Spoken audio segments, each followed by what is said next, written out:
ವೇದಿಕೆಯ ಮೇಲೆ ಆಸೀನರಾದ ಗೌರವಾನ್ವಿತ ಗುರುಹಿರಿಯರೇ, ನನ್ನ ನೆಚ್ಚಿನ ಮಿತ್ರರೇ, ಎಲ್ಲರಿಗೂ ಗಣರಾಜ್ಯೋತ್ಸವದ ಪ್ರೀತಿಯ ಶುಭಾಶಯಗಳು. ಪ್ರತಿಯೊಬ್ಬ ಭಾರತೀಯನಲ್ಲೂ ರಾಷ್ಟ್ರೀಯತೆಯ ಭಾವನೆಯನ್ನು ಮೂಡಿಸುವ ದಿನವೇ ಗಣರಾಜ್ಯೋತ್ಸವ ದಿನ. ನಮ್ಮ ಸಂವಿಧಾನವು 1950 ಜನವರಿ 26ರಂದು ಜಾರಿಗೆ ಬಂದಿತು. ಭಾರತದ ಸಂವಿಧಾನದ ಶಿಲ್ಪಿ ಎಂದು ಡಾ.ಬಿ.ಆರ್. ಅಂಬೇಡ್ಕರ್ ರವರನ್ನು ಕರೆಯುತ್ತಾರೆ. ಆದ್ದರಿಂದ ಈ ದಿನದಂದು ನಾವು ಬಿ.ಆರ್. ಅಂಬೇಡ್ಕರ್ ಹಾಗೂ ಎಲ್ಲ ಸ್ವಾತಂತ್ರ್ಯ ಹೋರಾಟಗಾರರನ್ನು ಸ್ಮರಿಸಬೇಕು. ಸ್ವಾತಂತ್ರ್ಯ, ಸಮಾನತೆ, ಸಹೋದರತ್ವ ಹಾಗೂ ಏಕತೆ ಇವೆಲ್ಲವೂ ನಮ್ಮ ಸಂವಿಧಾನದ ಮೂಲ ಧ್ಯೇಯವಾಗಿದೆ.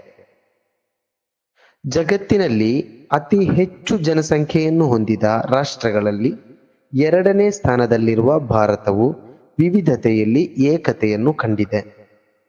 ವಿಧ ವಿಧ ಭಾಷೆಗಳು, ಹಲವಾರು ಜಾತಿಗಳು, ವಿವಿಧ ರೀತಿಯ ಪಂಗಡಗಳು ಹಾಗೂ ಸಂಸ್ಕೃತಿಗಳನ್ನು ಹೊಂದಿದ್ದರೂ ಏಕತೆಯನ್ನು ಹೊಂದಿರುವಂತಹ ಅತಿ ದೊಡ್ಡ ಪ್ರಜಾಪ್ರಭುತ್ವ ರಾಷ್ಟ್ರವೇ ನಮ್ಮ ಭಾರತ.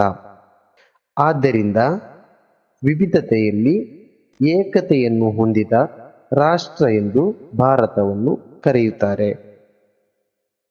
ಎಲ್ಲರಿಗೂ ಮತ್ತೊಮ್ಮೆ ಗಣರಾಜ್ಯೋತ್ಸವದ ಪ್ರೀತಿಯ ಶುಭಾಶಯಗಳನ್ನು ಹೇಳುತ್ತಾ ಜೈ ಹಿಂದ್, ಜೈ ಭಾರತ್.